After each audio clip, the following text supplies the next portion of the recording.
3월 개학이 채 한 달도 남지 않았습니다. 올해 새학기부터는 돌봄 공백 해소를 돕는 늘봄학교가 초등학교 3학년까지 확대 시행됩니다. 방과후 학교와 돌봄 교실을 통합을 하는 것을 목표로 한 늘봄학교 기대와 우려점 짚어보겠습니다. 최인홍 부산시 교육감 권한대행 저희 스튜디오에 모셨습니다. 예, 어서 오십시오. 예, 안녕하세요. 네, 반갑습니다. 부산이 다른 지역보다 한 발 빨리 시작을 했습니다. 작년에 이제 1학년 대상으로 했고 올해 새학기부터 3학년까지 확대가 됩니다. 올해 늘봄학교 어떻게 지금 운영되는지 좀 먼저 설명을 해주시죠. 예, 저희 부산광역시 교육청에서는 저출생 문제를 해결하기 위해서 타 시도보다 작년에 먼저 늘봄학교를 시행했습니다. 그래서 1학년을 작년에 무상으로 시행했고 올해는 국가에서는 아마 2학년까지만 무상으로 하는데 저희는 3학년까지 아예 한 발 앞서서 무상으로 전면 도입할 그럴 계획입니다. 그래서 이제 전국 다른 지역보다 한 발 앞서 가시는 거네요. 예, 그렇습니다. 예.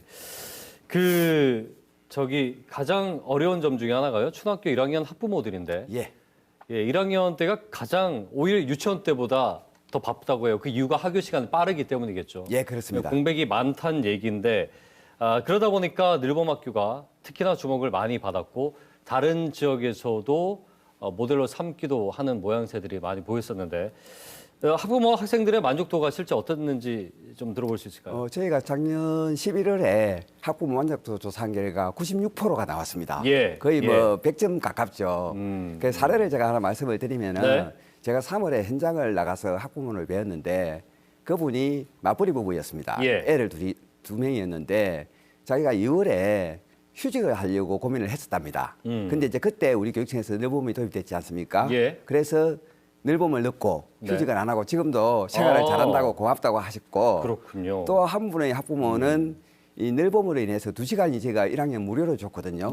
그래서 한 달에 약 20만 원의 사교육비가 절감되었다. 교육청에 감사한다. 이렇게 대답을 하신 일이 있습니다. 육아휴직이 이제 법적으로 초등학교 2학년, 3학년까지 쓸 수 있는 걸로 알고 있는데 그렇습니다. 1학년 때 쓰려고 일부러 남겨두시는 직장인들도 많다고 들었습니다. 그런 그렇습니다. 부분들의 고민을 한 번에 해소할 수 있는 부분이 되겠죠. 그렇습니다. 제가 모두에 말씀드린 대로 방과후 학교와 돌봄 교실을 통합을 목표로 한 늘봄 교실이라고 제가 표현을 했었는데 지금 정확히 이제 어떤 차이가 있는지, 그러니까 프로그램 운영 방식에도 차이가 있을 테고 이걸 합치는 통합 개념으로 볼 것인가, 아니면 좀 더 상향된 개념으로 봐야 돼. 이거 지금 좀 정리가 안 됩니다. 잠깐 설명해 주시죠. 학교 현장에서 아마 늘봄, 돌봄, 방과후 이렇게만 혼란이 있습니다. 또 학부모들은 더한 혼란이 있고요. 늘봄이란 단어 자체가 좀 정의를 말씀드리면은 방과후에 우리 학생들을 돌봐주면서 이왕 돌봐주는 거 학습도 시키자. 이게 늘봄입니다.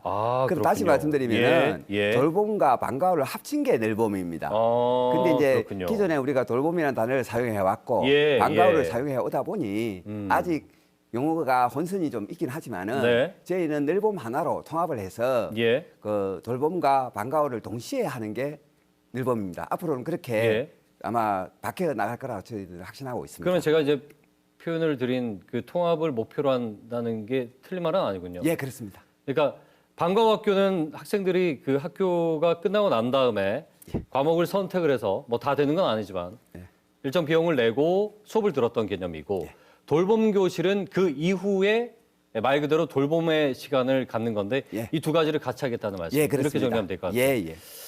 자, 그리고요. 학교 밖 돌봄 체계는 지역 아동센터가 있습니다. 이 결과적으로 예산들이 늘봄학교에 집중이 될 텐데 늘봄학교 그리고 기존의 이제 돌봄 체계 제가 말씀드린 이것이 이제 그 개념은 알겠는데 기술적으로 어떻게 이제 혼용돼서 사용이 되는 건지 여기에 대한 설명이 좀 필요할 것 같아요.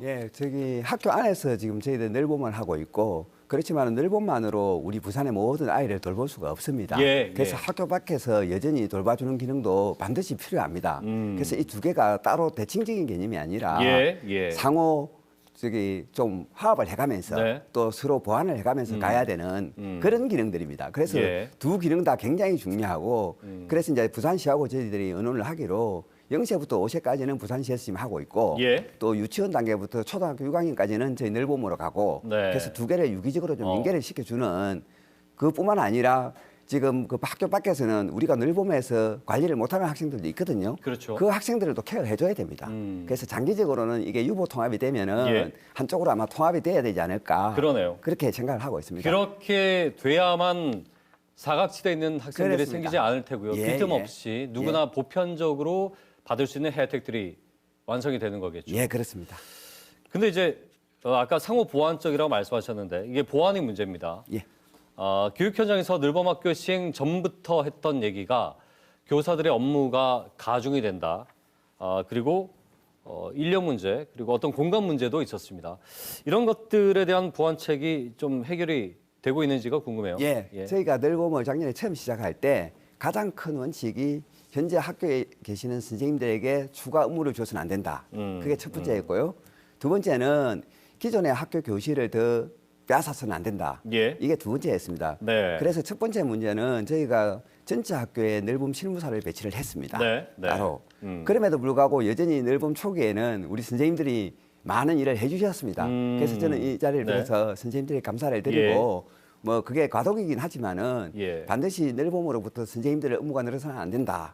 이게 저희 정책 방향의 핵심입니다. 예. 그리고 또 시설적인 측면에서 네. 네. 저희가 작년에 준비를 하면서 학교 밖에 뭐 특히 시청, 구군의 협조를 받아가지고 학교 밖에 시설을 많이 확보를 했습니다. 그 이제 관 시설입니까 거기? 그렇죠. 예. 그래서 이제 학교 밖에 시설을 많이 확보하고 실제 3월에 제가 이제 늘봄을 시행하면서 예. 정말 저는 학교 우리 선생님들에게 감사하게 생각하는 부분이 네. 학교 밖에 막상 보내자고 하니 우리 선생님들께서 네. 우리 애들을 학교 밖에 보낼 수 없다.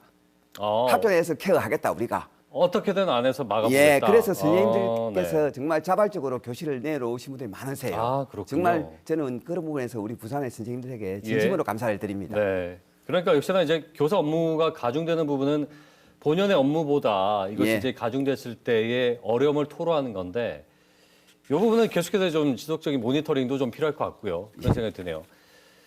자, 그리고 이 보면서 학부모들이 좀 궁금해하실 수 있는 부분인데 이 비용 자체가 이 늘봄학교가 되면은 다 무상으로 되는 건지 어떻게 됩니까? 늘봄학교는 지금 작년에는 초등학교 1학년 예. 2시간이 무상이었습니다. 아, 2시간. 그러니까 하루에 방과 후에 예전에는 방과 후에 하면 한 만큼 돈을 다 내지 그렇죠, 않습니까? 그렇죠. 그 중에서 2시간은 무상으로 해줬습니다. 그러면은 무상으로 1시간 외에 돌봄이 필요하다 그 시간만 이제 부담을 하면 되는 거고. 돌봄은 무상이고 돌봄 원래 무상이고 예, 방과 후 시간이 2시간. 그렇습니다. 다른 시간에 하고 싶으면 유상으로 합니다. 알겠습니다. 자, 이제 프로그램 얘기를 잠깐 해보겠습니다. 학생 수가 적거나 또는 지역 접근성이 떨어진 곳들이 있습니다. 그러면 아무래도 원하는 프로그램이 개설되지 않을 확률도 있지요. 예.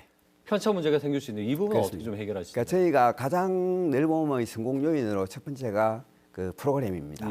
그래서 작년에는 사실 저희가 3월에 시행하면서 예. 시간이 촉박했습니다. 그래서 어떤 식으로 했냐면은 학교에서 먼저 프로그램을 개설하고 예. 학부모들이 예. 선택을 하도록 했습니다. 아. 근데 올해는 저희가 이제 시간이 좀 여유가 있었지 않습니까? 그래서 미리 준비를 해서 올해는 학부모 수요조사를 먼저 했습니다. 네. 그래서 네. 수요조사를 하고 나서 그 수요조사 결과에서 제일 많이 나온 프로그램부터 저희가 개설을 했습니다. 예. 그래서 양질 학부모들이 원하는 프로그램을 우선 개설했고요. 예. 그리고 이제 말씀하신 대로 소규모 학교들은 그럼에도 불구하고 이 좋은 선생님들을 모시기 어렵습니다. 예. 그래서 저희가 지금 고민하고 있는 부분이 네. 2개 학교, 3개 학교를 연계해서 좀 프로그램을 돌린다든지 아니면은 저희가 단가를 높여서 네. 그런 학교들은 4만 원 이상이 아니라 4만 원 이상 10만 원까지도 해서 그럼 오게끔 이제 유도를 한다는 그렇죠. 거죠. 좋은 유인식을. 선생님들을 모시고 와야 이게 좋은 프로그램이 되잖아요. 그러네요. 예. 그래야 이제 사실은 배움의 입장에서는 그렇습니다. 공평해지는 거죠. 예, 예. 마지막 질문 드릴게요. 사실은 뭐 시나 또 정부 기관, 교육, 뭐 많은 사회 여러 가지가 함께 힘을 합쳐야 이것이 더 잘 될 수 있다는 생각이 듭니다. 앞으로의 우리 교육의 돌봄 기능 어떻게 이제 정착되는 것이 옳을지 한 말씀 끝으로 정리해 저희가 주시죠. 작년에 예. 늘봄을 처음 시작할 때 그 시청과 저희 그리고 우리 부산에 있는 대학들, 예. 그다음에 시군구 구청장님, 군수님까지 다 모셔가지고 우리가 다 같이 힘을 합쳐서 예. 애만 놓으면은 정말 0세부터 6학년까지는 공공기관에서 애를 돌봐주는 시스템을 예. 만들자. 그렇게 이게 늘봄이 출발을 했습니다. 네네. 그러니까 늘봄이 학교만의 문제가 아니라 우리 정말 부산 지역의 모든 데가 다 나서야 뭐 아프리카 속담에 있는 것처럼 하나를 키우기 위해서는 온 마을이 나서야 그렇죠. 된다. 그것처럼 정말 부산의 공공기관들이 모두 나서서 정말 이 문제만큼은 반드시 해결하도록 그렇게 하겠습니다. 알겠습니다. 늘봄을 지금 이 방송을 보면서 교육의 개념으로만 볼 것이 아니라 예. 저출생 문제를 해결하는 우리 지역 사회와 경제를 위한 일이다라고 그렇습니다. 충분히 확대해서 우리가 이해를 하면 되겠군요. 예, 그렇습니다. 말씀 잘 들었습니다. 고맙습니다. 예, 감사합니다. 최윤홍 부산시 교육감 권한대행과 함께 얘기 나눠봤습니다.